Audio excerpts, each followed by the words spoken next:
royaume de Belgique s'étend la région la plus horizontale du pays.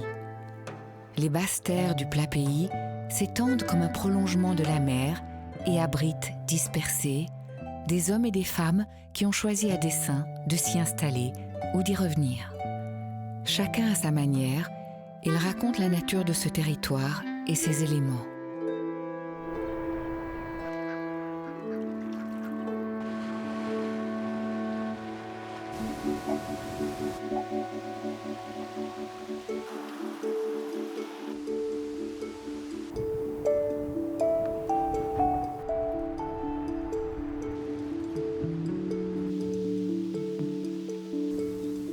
Entre ciel et terre, la basse Belgique se contemple de bas en haut. Depuis son point le plus bas jusqu'à ses frontières le plus à l'est dans le Limbourg, la basse Belgique comprend la partie du territoire située entre 0 et 100 mètres d'altitude. Elle invite à un voyage rectiligne d'ouest en est, flottant de rencontre en rencontre, des plaines des polders aux terrils de Campine.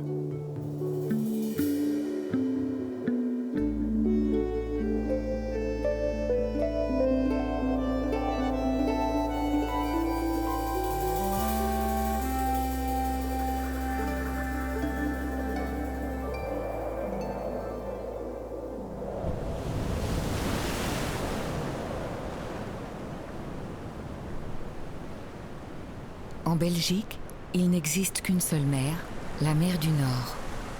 Vaste étendue à variation de gris, aux très nombreux trafics maritimes et aux courants puissants que craignent les marins d'eau douce. La mer du Nord n'est pas une piscine chaude et bleue. C'est une eau pleine de vie qui charrie quotidiennement des tonnes de plancton et des kilomètres cubes d'eau venus des rivières d'Angleterre, d'Allemagne et de Belgique, au gré de 2 mouvements de marée par jour.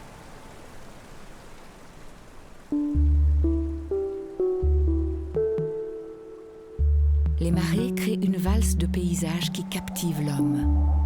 Et quand l'eau est à son plus bas, il n'est pas rare de croiser ici d'étranges cavaliers qui bravent les courants 7 mois par an depuis plus de 500 ans.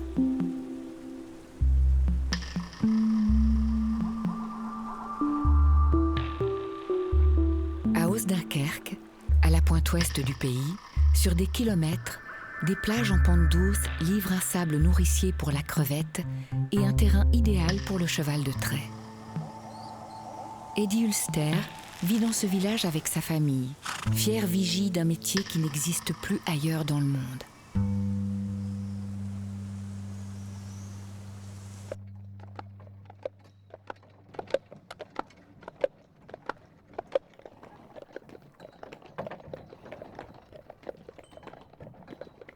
Je suis pêcheur de crevettes à cheval depuis 50 ans. Avec mon beau-père et maintenant mon beau-fils, nous formons 3 générations de pêcheurs de crevettes. Nous sommes fiers de notre métier, de le connaître, de l'exercer et de le perpétuer.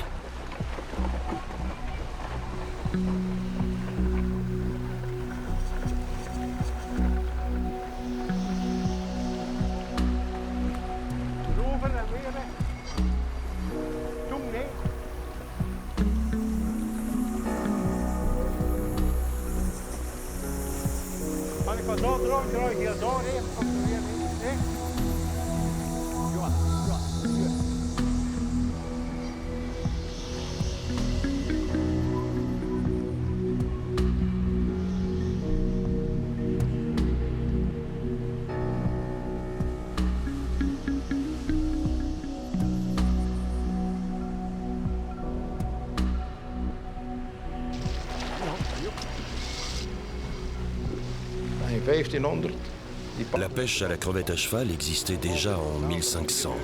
Et à quelques détails près, la technique n'a pas changé. Le filet est un peu plus moderne, mais c'est tout.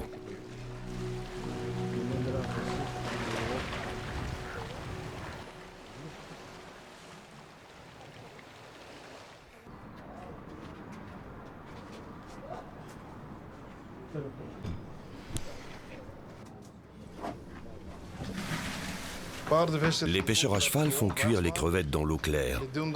Ils y ajoutent un peu de sel et un ingrédient secret.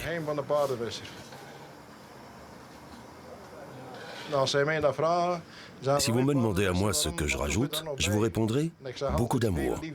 Oui, beaucoup d'amour. Elles ont déjà changé de couleur. Comme vous le voyez, les crevettes ont 6 écailles. Il suffit de les presser au milieu, de retirer les 3 premières écailles, et la crevette sort toute seule. C'est pas très compliqué. Délicieux.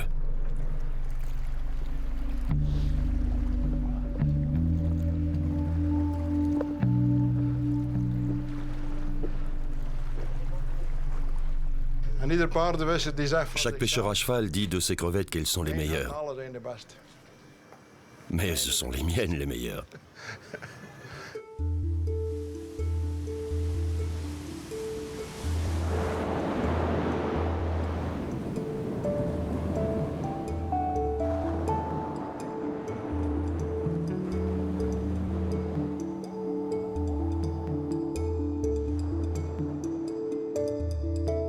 Si ce bout de côte connaît depuis des siècles les pêcheurs de crevettes à cheval, ce n'est que depuis 100 ans à peine que les 65 km de côte belge ont vu s'ériger des falaises d'immeubles où sombrent les vacanciers dès qu'ils peuvent, pour mieux contempler l'horizon qui manque tant dans ce pays à la densité folle.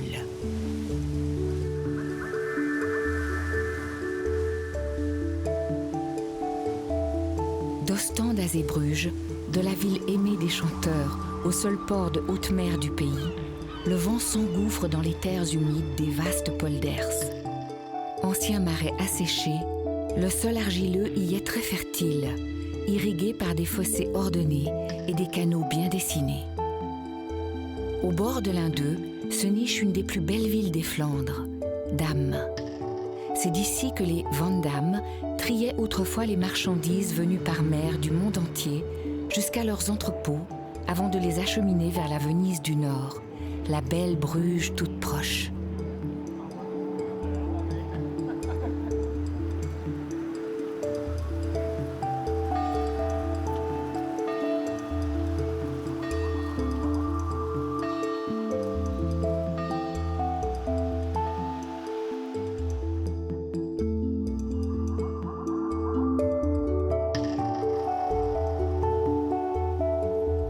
Si la plupart des moulins se sont tus, le vent fait encore des heureux.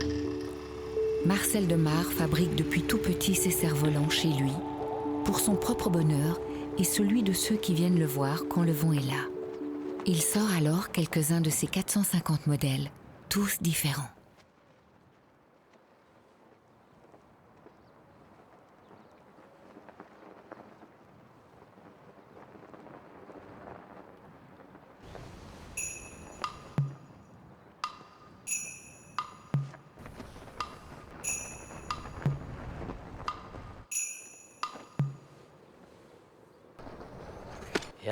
Depuis tout petit, je suis fasciné par le ciel, les nuages et les oiseaux qui volent. Je me souviens avoir demandé à mon père si on pouvait fabriquer un cerf-volant. Il m'a répondu « D'accord, essayons ». Et c'est comme ça que, de fil en aiguille, les cerfs-volants sont devenus ma passion.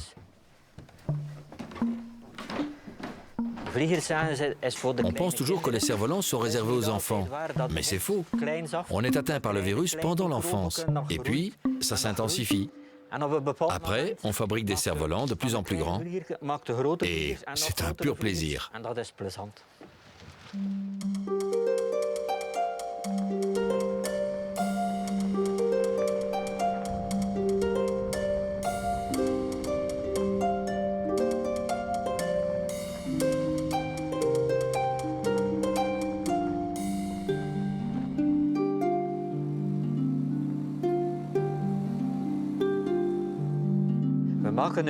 Un jour, alors que j'avais fabriqué un cerf-volant très stable pour de jeunes enfants, quelqu'un m'a dit qu'il volait comme un faucon.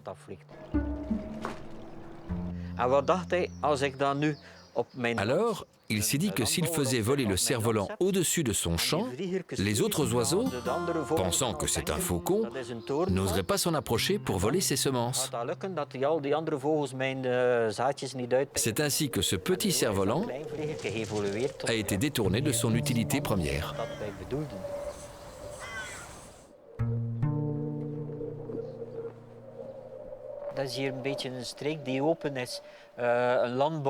Je vis dans une région très agricole et très ouverte. J'ai aussi toujours été fasciné par les moulins qui tournent au vent.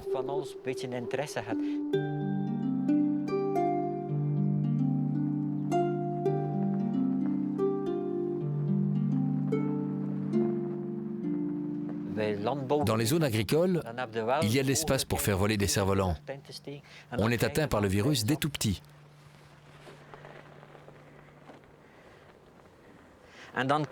Par la suite, j'ai rencontré d'autres personnes qui partageaient ma passion. Depuis, nous nous retrouvons à des festivals. C'est un vrai spectacle. Il y a une bonne ambiance et c'est sympa.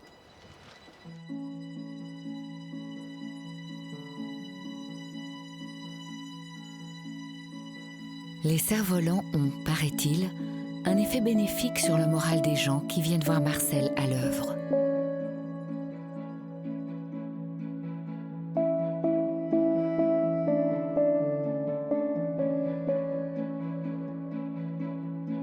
Les canaux bordés de peupliers s'appellent en langage populaire local de stinker, le puant, parce qu'il en émanait à l'époque l'odeur nauséabonde d'une eau polluée. Véritable ligne tendue du paysage flamand, les canaux drainent toujours le trop-plein d'eau de cette région, parfois en dessous du niveau de la mer, et permettent à l'agriculture de s'étendre sur ce sol nanti.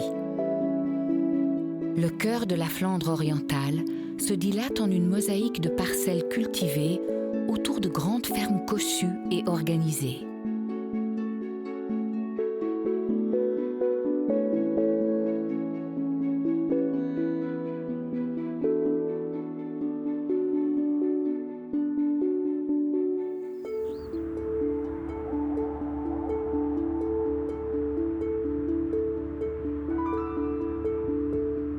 En bordure de l'autoroute qui relie les principaux ports belges, une garnison verte et contemporaine résiste à l'assaut urbanistique des faubourgs grandissants d'Anvers.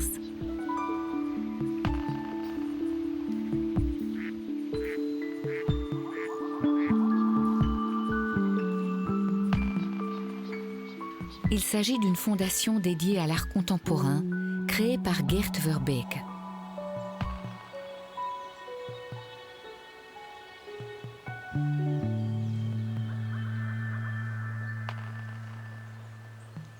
Collectionneur de toujours d'étrangetés actuelles, il explore depuis bientôt 10 ans à travers ce lieu les liens entre l'art et la nature. Des œuvres impressionnantes se sont posées sur ce territoire d'une dizaine d'hectares, donnant à lire autrement cet environnement préservé que Geert Verbeek connaît bien. J'ai toujours vécu dans ce petit village, à l'exception d'une année. Je suis né ici, je suis un enfant de la région. Je vis et travaille dans le même village. Je connais ces terres que j'ai pu racheter petit bout par petit bout pour avoir maintenant un terrain de 12 hectares.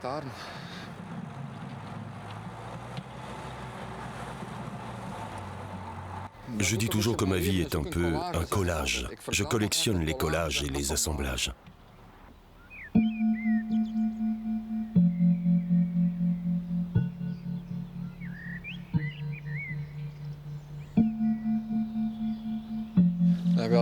Avant, j'avais une entreprise de transport. Mais à 50 ans, j'ai décidé de me consacrer à ma passion pour l'art. Comme ça faisait 25 ans que je collectionnais des œuvres, j'ai voulu d'une part exposer ma propre collection et d'autre part accueillir de jeunes artistes et leur offrir un espace de création. J'ai donc décidé de transformer les bâtiments et le terrain que j'avais en espace dédié à l'art.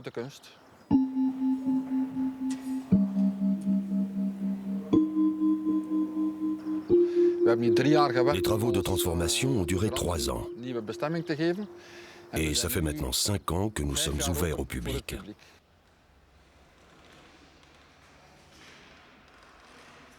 Nous avons 2 hectares d'espace couvert et 12 hectares d'espace extérieur. Grâce à la combinaison des deux, des artistes ont la possibilité de faire des œuvres d'art d'extérieur qui ont un lien avec la nature. Et c'est ça que j'adore.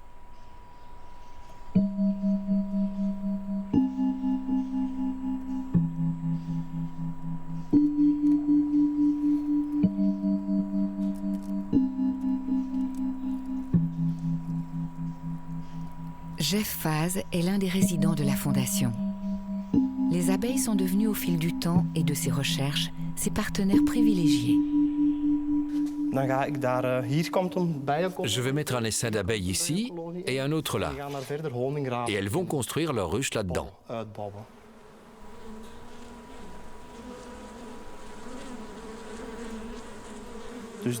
Ces petites bêtes vont s'approprier des espaces que nous ne pouvons en fait pas voir, mais nous savons qu'elles y sont.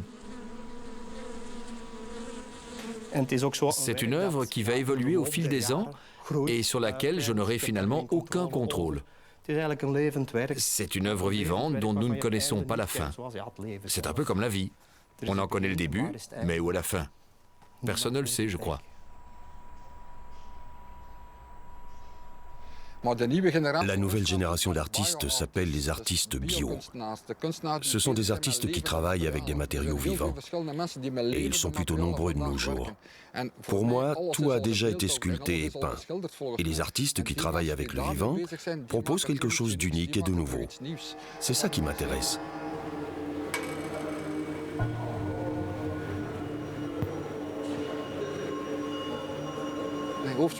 J'ai 2 devises dans la vie.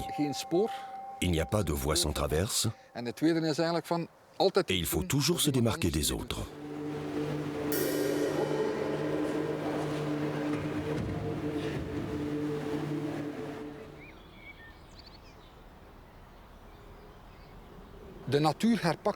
C'est fou la vitesse à laquelle la nature reprend ses droits. Nous la laissons se développer librement. Et les lieux ont été réinvestis par une multitude d'animaux, d'oiseaux, de lézards. C'est incroyable de voir comme la nature peut se régénérer complètement en à peine 10 ans de temps.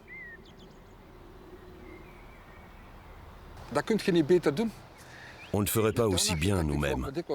Je me demande souvent à quoi sert un architecte de jardin. Il aligne et cloisonne tout. À quoi bon? Il faut laisser faire la nature, c'est tellement plus beau. Tout ne doit pas être gravé dans le bronze, tout ne doit pas être éternel. L'éphémère fait partie de la vie, l'homme fait partie de la nature, mais nous aussi nous mourrons et serons appelés à disparaître.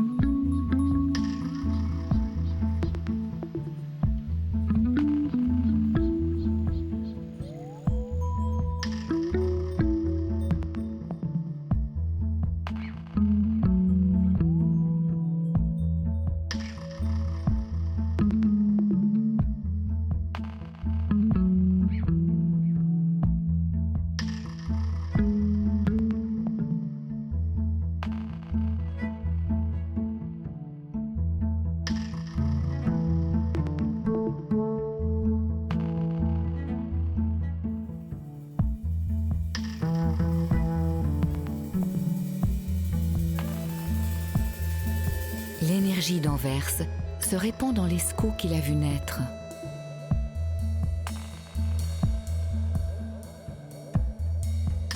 Anvers est né de ce fleuve qui la relie à la mer et au monde. Eau de plaine sans pente, dont les rives de son large lit abritent une activité industrielle importante, mais aussi des initiatives originales. Au bord de la petite ville de Ruppelmonde, un hangar flambant neuf a poussé récemment. Il accueille une joyeuse bande qui s'est mis en tête de remettre à flot les vieux bateaux du temps de la pêche opulente sur l'Escaut.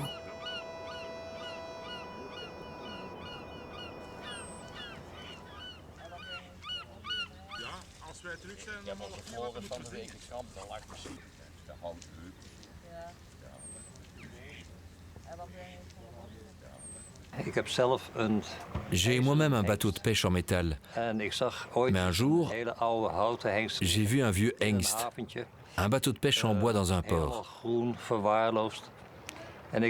Il était couvert de mousse et complètement délabré. C'était un bateau de pêche à la moule authentique qui méritait d'être restauré.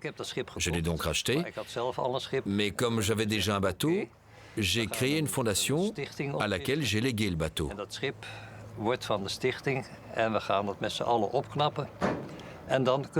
Nous l'avons retapé tous ensemble et l'avons remis à l'eau. Mais une chose en amenant une autre, d'autres bateaux sont arrivés. Et ceux qui avaient travaillé à la rénovation du premier bateau ne voulaient pas naviguer. Ils préféraient rester à l'atelier et travailler le bois. Les bateaux se sont succédés et ça n'a plus arrêté.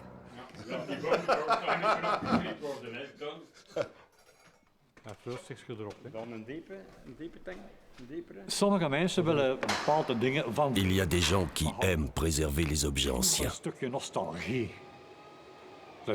On les appelle les nostalgiques. Et je fais partie de ces gens-là. J'aime les vieux bateaux. Ça me parle.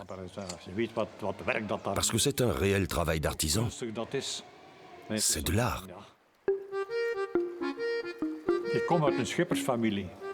Je viens d'une famille de marins. J'ai toujours été attiré par l'eau et les bateaux. Il ne faut donc pas chercher bien loin. C'est de là que me vient cette passion. Ce feu qui m'anime.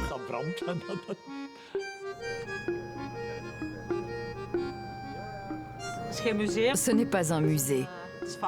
Ces bateaux font partie de notre patrimoine marin. Le but est donc de les faire naviguer. Rupelmonde a toujours été un chantier naval.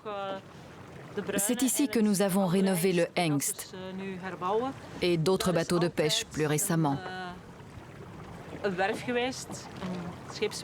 La population locale apprécie beaucoup de voir un chantier naval revivre. Nee, normaal moet dat loshangen, denk ik.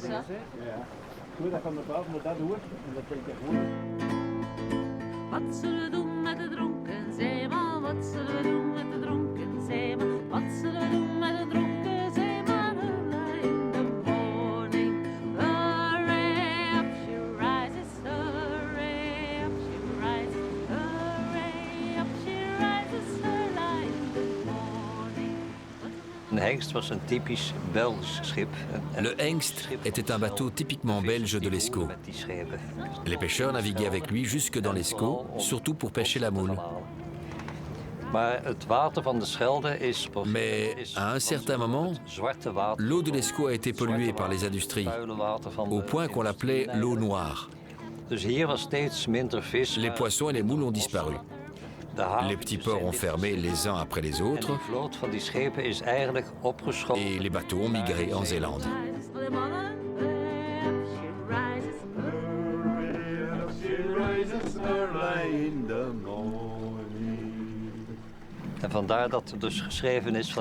C'est pour ça qu'on croit toujours que le Hengst est un bateau hollandais, mais pas du tout.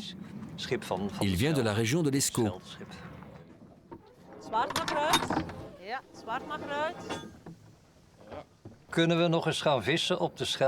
Pourrait-on à nouveau pêcher dans l'Escaut? Il y a de nouveau beaucoup de poissons dans l'Escaut. Et il y a quelques semaines, j'ai même vu 2 marsouins, une sorte de petit dauphin. Ils nageaient juste là. Or, ils ne vont que là où il y a suffisamment de poissons pour se nourrir. L'eau de l'Escaut devient progressivement plus pure et se repeuple.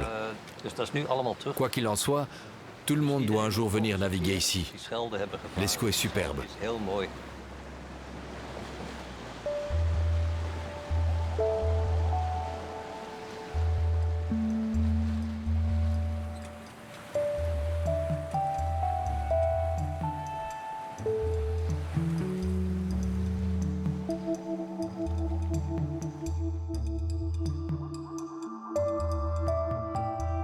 De l'autre côté du fleuve qui fit la grandeur du pays, la province d'Anvers s'étend là où la plaine prend un peu d'altitude. Les villages se sont rapprochés à force de s'élargir, mais il est possible de suivre encore le cours de la nature qui serpente entre les habitations et de déceler au milieu du paysage certaines d'entre elles qui semblent avoir été toujours là.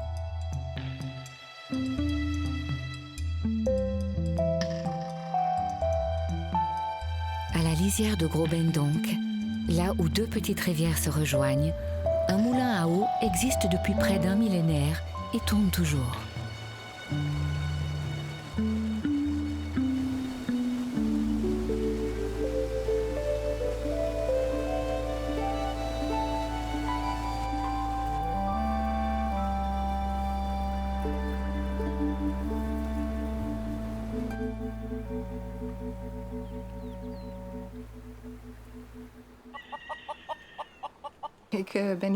Il y a 20 ans que je vis ici, depuis que je suis tombée amoureuse du meunier.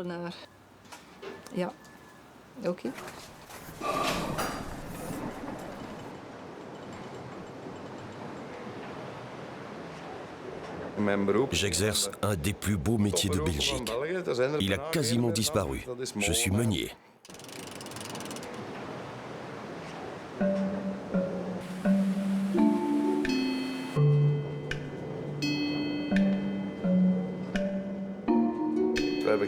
Nous n'avons ni frais énergétiques, ni employés.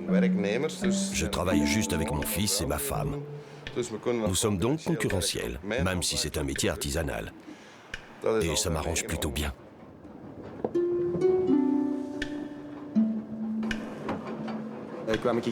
J'ai commencé à aider au moulin vers l'âge de 6 ans. Je montais des sacs, je faisais toutes sortes de petits boulots. Et quand nous avions un moment de libre, nous partions à la pêche, allions nous balader en forêt. C'est ce qui a éveillé mon amour pour les animaux et la nature.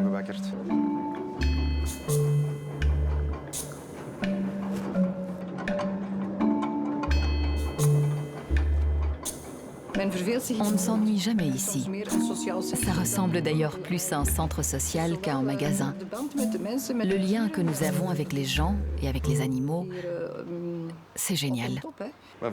Ma femme dit toujours que si je n'avais pas été meunier, j'aurais dû être curé. Beaucoup de gens disent que Frans est un acteur né. Ça fait partie de notre boulot. Être sociable et transmettre aux autres un peu de notre manière de vivre.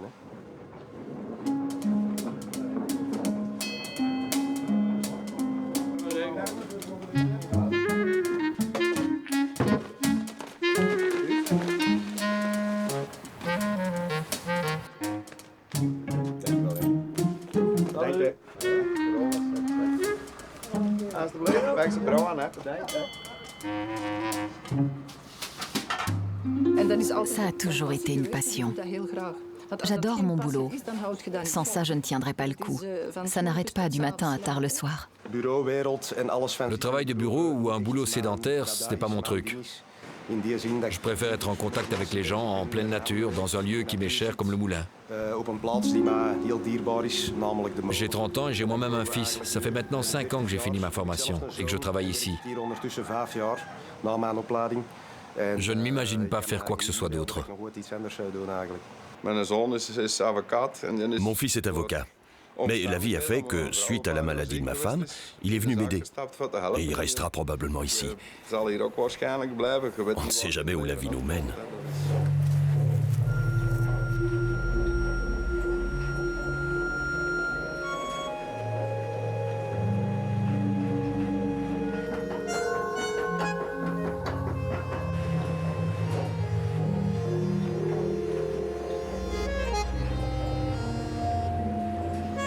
Les parties les plus anciennes du moulin datent de 1264, mais ses fondations remontent bien au-delà le cours de l'histoire, jusqu'à l'époque romaine. Comme si en cet endroit, la nature et l'homme avaient décidé d'œuvrer ensemble depuis toujours. L'emplacement du moulin n'est pas un hasard. Nos ancêtres ont bien réfléchi à la question. C'est vivant. Nous sommes tout le temps dehors, en pleine nature. Nous avons beaucoup de contact avec les gens. C'est un métier de rêve pour celui qui aime ça. Mais c'est très lourd physiquement, évidemment. Car ces sacs ne se déplacent pas tout seuls.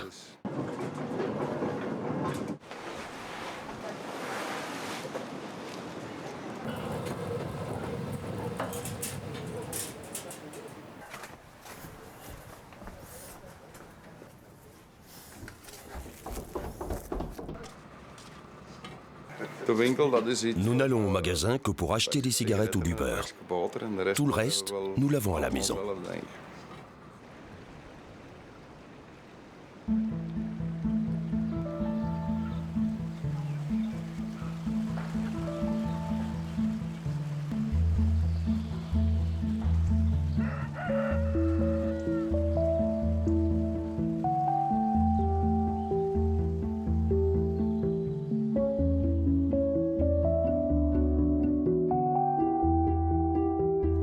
Si l'eau est devenue un bien précieux en Flandre, l'espoir en est un autre pour que ce moulin hors du temps continue d'alimenter le prochain millénaire.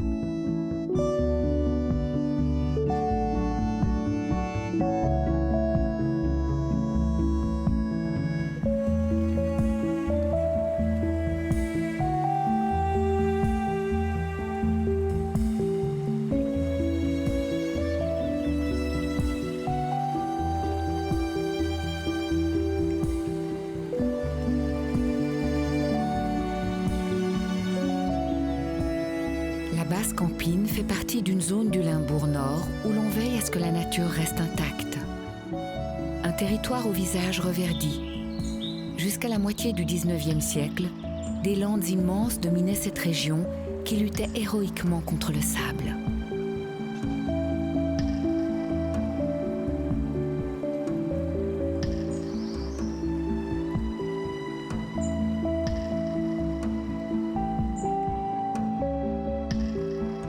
Le Bosland, pays du bois, comme on l'appelle ici, est redevenu bien plus qu'un bois. Les perles de bruyère, les lacs cachés, les prairies de fleurs et les anciens terrils sont habités aujourd'hui par le pic noir, le faucon, la libellule, les papillons et de rares coléoptères.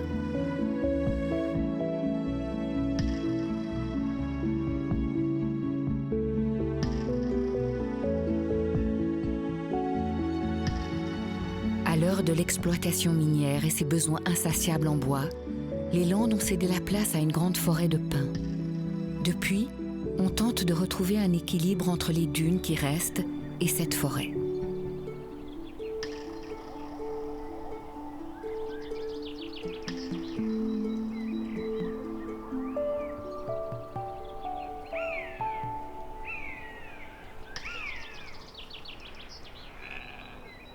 Les hommes qui connaissent sans doute le mieux cette région sont les bergers qui l'arpentent au quotidien. Henk et Lief veillent inlassablement sur un troupeau de 450 moutons, jusqu'à nourrir eux-mêmes ceux que leur mère a délaissés.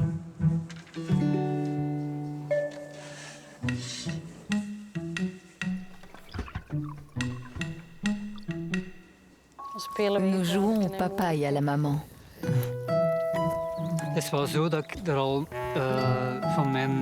Je fais ça depuis mes 17 ans. J'habitais dans le centre d'un petit village et à 500 mètres de chez moi vivaient des gens qui avaient des moutons. Oula!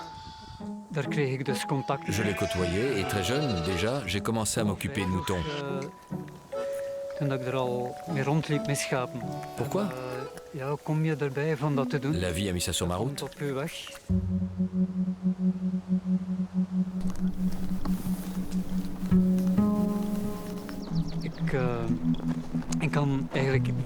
Mais je ne peux pas m'occuper d'animaux sans leur donner une certaine liberté.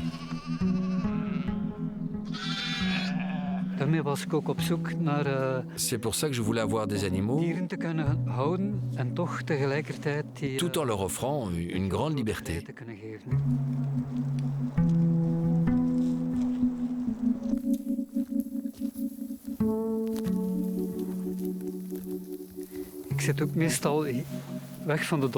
Je me tiens généralement à l'écart des villages et des hommes. Je suis de nature réservée depuis que je suis petit. Et ça n'a pas changé. C'est un peu ma manière à moi de survivre dans notre société.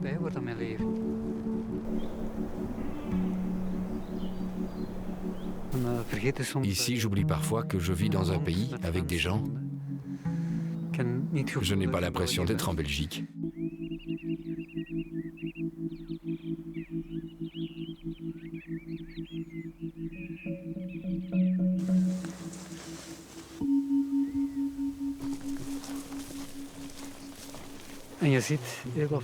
Vous voyez là ce que ça peut devenir. Si nous laissons faire la nature, dans 10 ans, il y aura de nouveau un bois ici. Mais si quelques semaines par an, à la bonne saison, nous laissons régulièrement les moutons paître ici, ils mangent les pousses. Nous choisissons donc les zones remplies de conifères et les moutons font le boulot.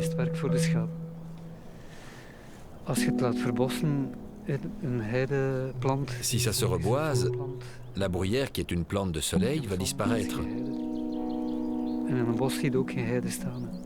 Dans les bois, pas de soleil. Et pas de soleil, pas de bruyère. Nous voulons aussi donner une chance à l'engoulevent, car les bois font fuir cet oiseau. Il préfère les espaces ouverts.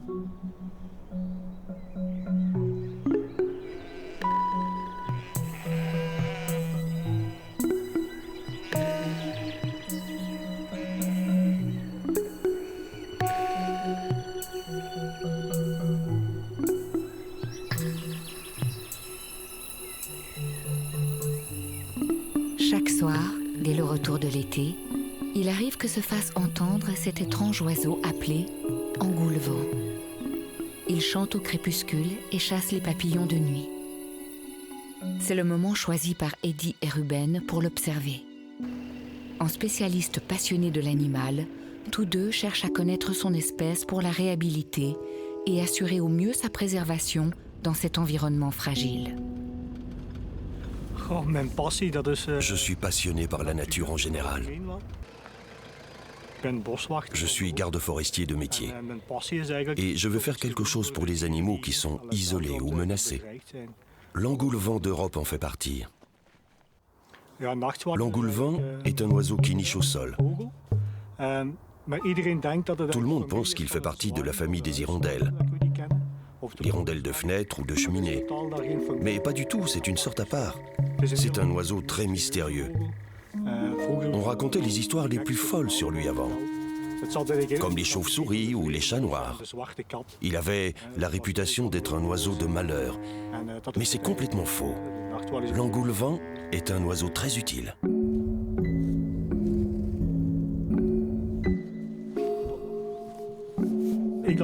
Je ne fais pas ça tout seul. Je suis heureusement assisté de personnes comme Ruben. Il est biologiste. Avec cette étude, nous cherchons à dresser l'aperçu le plus complet qui soit de la vie de cet oiseau. Comment se nourrit-il? Combien de petits a-t-il? Comment les élève-t-il? Qui sont ses ennemis? Un compte-rendu bien détaillé sur l'engoulevent. C'est important.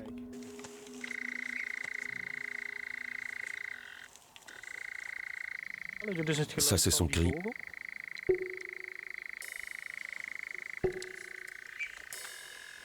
Ça va peut-être l'attirer dans nos filets.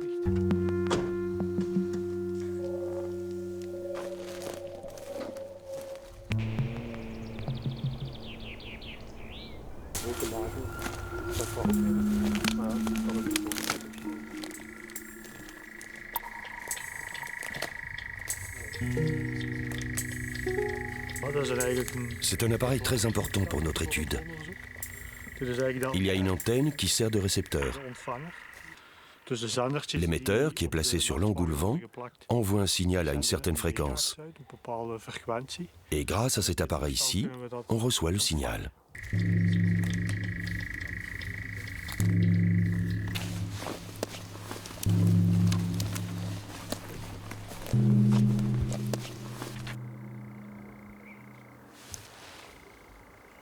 Ik denk toch nog dat ik...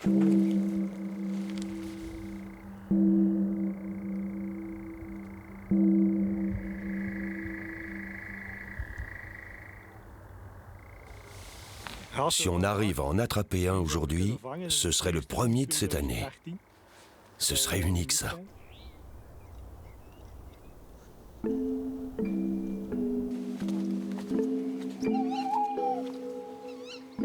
Malheureusement, l'oiseau est rare et ce ne sera pas pour ce soir.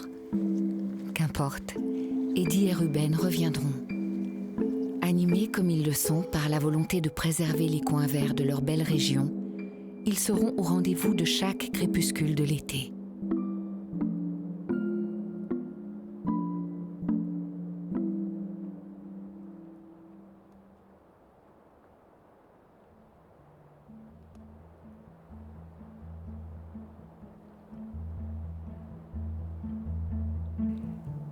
La Basse-Belgique laisse encore découvrir un paysage préservé. Apprendre à l'apprécier passe aussi par la rencontre de ces hommes et de ces femmes qui ont choisi de vivre en lien étroit avec la terre qu'ils occupent.